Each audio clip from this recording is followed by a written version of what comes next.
Dears, എല്ലാവർക്കും നമസ്കാരം. സച്ചിയുടെയും രേവതിയുടെയും നാളത്തെ വിശേഷത്തിലേക്ക് എല്ലാവർക്കും സ്വാഗതം കേട്ടോ. അങ്ങനെ നമ്മുടെ ദാസ് വന്ന് നിൽക്കുന്നത് കൊണ്ട് തന്നെ ശ്രുതിക്ക് നല്ല ടെൻഷനാകുക. അപ്പുറത്താണെങ്കിൽ ശ്രുതിയും വന്നിട്ടുണ്ട്. ഇനി എന്ത് ചെയ്യും? എങ്ങനെയെങ്കിലും ഈ ദാസിനെ ഒന്ന് പറഞ്ഞയക്കണമല്ലോ. അങ്ങനെ അവൾ ടെൻഷൻ അടിച്ച് നിൽക്കുന്ന സമയത്ത് നമ്മുടെ മീര പോയിട്ട് അങ്ങോട്ട് പോയി നോക്കുക. എടി, ശ്രുതി ഇങ്ങോട്ട് ഇടിച്ചു കയറി വരുന്നുണ്ട്. അവനെങ്ങാനും ദാസിനെ കണ്ടു കഴിഞ്ഞാൽ പിന്നെ തീർന്നു. അറിയാലോ പ്രശ്നങ്ങൾ. ദേ, ഇന്നത്തോടു കൂടി നിന്റെ ആ വീട്ടിലെ പൊറുതി അവസാനിപ്പിക്കേണ്ടി വരും കേട്ടോ.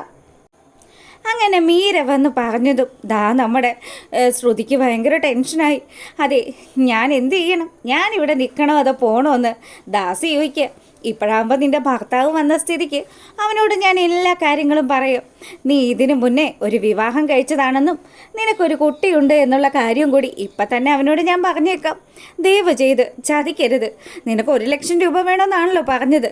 ആ പൈസ ഞാൻ എങ്ങനെയെങ്കിലും ഒപ്പിച്ചു തരാം. ദയവ് ചെയ്ത് അവിടെ എവിടെയെങ്കിലും പോയെന്ന് വിളിക്കുമെന്ന് പറഞ്ഞു. അങ്ങനെ നമ്മുടെ ദാസ് അവിടെ പോയി ഒളിക്കുന്ന സമയമാണെങ്കിൽ ആ പാർലറിൻ്റെ ഉള്ളിൽ ആ റൂമിൽ നമ്മുടെ ശ്രുതി നിൽക്കുന്ന റൂമിലേക്ക് ഇടിച്ചു കയറി വരിക നമ്മുടെ ശ്രുതി. എന്നിട്ട് ശ്രുതി പറയുന്നുണ്ട്, എന്താ ശ്രുതി ഇത്? നിൻ്റെ സ്വന്തം പാർലറായിട്ട് ഇങ്ങനെയൊക്കെയാണോ ഇവിടെ നടക്കുന്നത്? ദേ, ആ പെണ്ണുണ്ടല്ലോ, അവൾ എന്നെ നിന്നെ കാണാൻ പോലും അനുവദിക്കുന്നില്ലായിരുന്നു. എന്താ ശ്രുതി, എന്താ വന്നത്? അപ്പം മീരയും വന്ന് ചോദിക്കുന്നുണ്ട്, അല്ല എന്താ ഇങ്ങോട്ട് വന്നത്? അതെന്താ നിന്നോട് ഞാൻ പറയണോ എന്തിനാ ഇങ്ങോട്ട് വന്നതെന്ന്? എനിക്ക് എൻ്റെ ഭാര്യയെ കാണാൻ തോന്നി, അതുകൊണ്ട് ഞാൻ ഇങ്ങോട്ട് വന്നു. അതിനിപ്പോൾ എന്താ പ്രശ്നം? നീ ആരാ ഇതൊക്കെ ചോദിക്കാനെന്ന് ചോദിച്ച് മീരയുടെ മെക്കിട്ട് കയറുകയാണ് നമ്മുടെ ശ്രുതി. അപ്പം തന്നെ മീര പറയുന്നുണ്ട്, അല്ല ഞാൻ വെറുതെ ചോദിച്ചു എന്നേ ഉള്ളൂ. അല്ല, ജോലി എവിടെയെങ്കിലും ശരിയായോ ശ്രുതി? ഹേയ്, എവിടെ നിന്ന് ശരിയാവാനാ എൻ്റെ ശ്രുതി? എനിക്ക് ജോലിയൊന്നും പെട്ടെന്നൊന്നും ശരിയാവുന്ന ലക്ഷണമൊന്നുമില്ല. പിന്നെ നിന്നോട് ഞാൻ പറഞ്ഞില്ലേ ആ കാനഡയിലെ കാര്യം? എനിക്കതെങ്ങനെയും ഒന്ന് ശരിയാക്കി തരണം. നീ വിചാരിച്ചാൽ നടക്കും. ഞാൻ എന്ത് ചെയ്യാനാ? ഞാനിപ്പോൾ എന്ത് ചെയ്താലാ നിന്നെ ഒന്ന് സഹായിക്കാൻ പറ്റുക എന്ന് ശ്രുതി ചോദിക്കുക. എടി, നീ അധികം ബുദ്ധിമുട്ടൊന്നും വേണ്ട. ദേ, നീ ഒരു കാര്യം ചെയ്യ്, നിൻ്റെ അച്ഛനോട് കുറച്ച് പണം ചോദിക്ക്. ഇപ്പം എൻ്റെ അച്ഛനോട് ഞാൻ എങ്ങനെയാണ് കാശ് ചോദിക്കുന്നത്? അച്ഛൻ ജയിലിലല്ലേ. ഇനി അവിടെ കിടക്കുന്ന അച്ഛൻ എങ്ങനെ കാശ് അയച്ചു തരാനാ?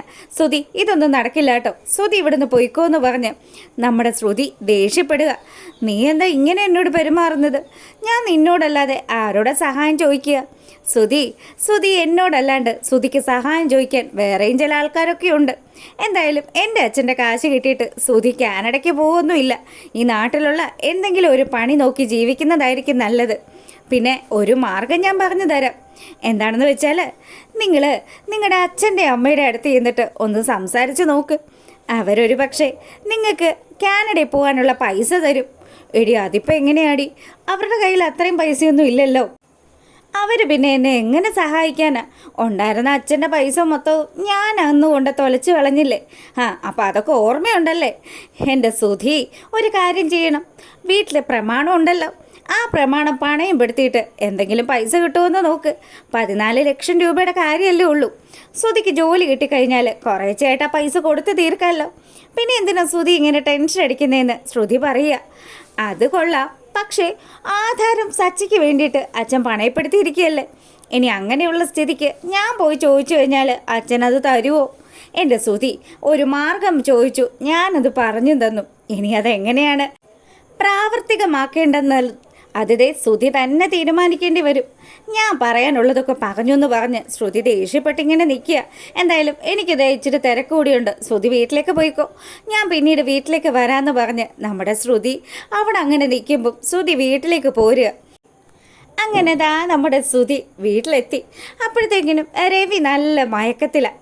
ആളെ ഫോണൊക്കെ കണ്ടു കിടന്ന് ഉറങ്ങിപ്പോയതാ. അച്ഛ എന്ന് പറഞ്ഞ് രവിയെ തട്ടി വിളിച്ച് രവി ഉണർന്നതിന് ശേഷം, എന്താടാ?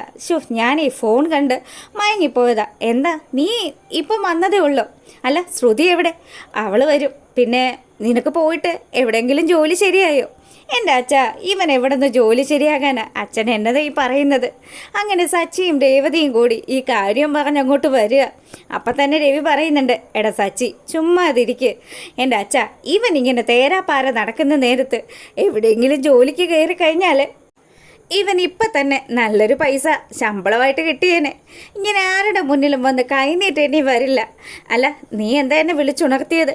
അച്ഛാ, എനിക്ക് എൻ്റെ വിദ്യാഭ്യാസത്തിനനുസരിച്ചിട്ടുള്ള ഒരു ജോലി കിട്ടുന്നില്ലച്ചാ. എന്ത് കഷ്ടമായത്. വെറുതെ നിന്നെ ഇത്രയും പഠിപ്പിക്കേണ്ടുന്ന ഒരാവശ്യവും ഇല്ലായിരുന്നു. പറഞ്ഞത് കറക്റ്റാണ് അച്ഛാന്ന് സച്ചി പറയുക. അപ്പം ചന്ദ്രമതിയും ഇതൊക്കെ കേട്ടുകൊണ്ട് അങ്ങോട്ടേക്ക് വരിക കേട്ടോ. അപ്പോഴത്തേക്കിനും നമ്മുടെ ശ്രുതി പറഞ്ഞു, അച്ഛാ, എൻ്റെ ജോലി എന്ന് പറഞ്ഞാൽ അതെൻ്റെ ഒരു ഡ്രീമാണ്. ഞാൻ ആഗ്രഹിക്കുന്നത് ലക്ഷങ്ങൾ സമ്പാദിക്കണമെന്നൊക്കെയാണ്. എന്തായാലും ഞാൻ അതിനു വേണ്ടിയിട്ട് ഒരു കാര്യം കണ്ടുവച്ചിട്ടുണ്ട്. എൻ്റെ പൊന്നുമോനെ ശ്രുതി, നീ എന്താ ആലോചിക്കുന്നതെന്നൊക്കെ അച്ഛന് മനസ്സിലായി. കാനഡയിൽ പോകുന്ന കാര്യമാണോ എന്ന് രവി ചോദിക്കുകയാണ് നമ്മുടെ ശ്രുതിയോട്. അപ്പം തന്നെ ശ്രുതി പറഞ്ഞു, അതെ അച്ഛാ, എനിക്ക് കാനഡയിൽ പോയി ജോലി ചെയ്യണമെന്ന് വലിയ ആഗ്രഹമാണ്. അതുകൊണ്ട് അച്ഛൻ എങ്ങനെയെങ്കിലും എനിക്ക് അവിടെ പോകാനുള്ള പൈസ ഒപ്പിച്ചു തരണം. നീ എന്തൊക്കെയാണ് ചെറുക്ക ഈ പറയുന്നത്? 14 ലക്ഷം രൂപ വേണമെന്നല്ലേ നീ പറഞ്ഞത്? ആ പൈസ എങ്ങനെ ഒപ്പിച്ചു തരാനാ? അപ്പം ഇത് കേട്ട് ചന്ദ്രമതി പറയുന്നുണ്ട്, എൻ്റെ ശ്രുതി, അച്ഛൻ്റെ കയ്യിൽ പൈസ ഇല്ലെന്ന് നിനക്കറിയാവുന്നതല്ലേ? എന്തൊക്കെ കേൾക്കണം. അതെ, ഇവനല്ലേ അച്ഛൻ്റെ 50 ലക്ഷം രൂപയും കൊണ്ട് ഈ നാട് വിട്ട് കളഞ്ഞത്. നീ ആദ്യം ആ പൈസ വീട്ടിലെത്തിക്ക്, അതിനുശേഷം നമുക്ക് ആലോചിക്കാം എന്താ ചെയ്യണ്ടേന്ന്.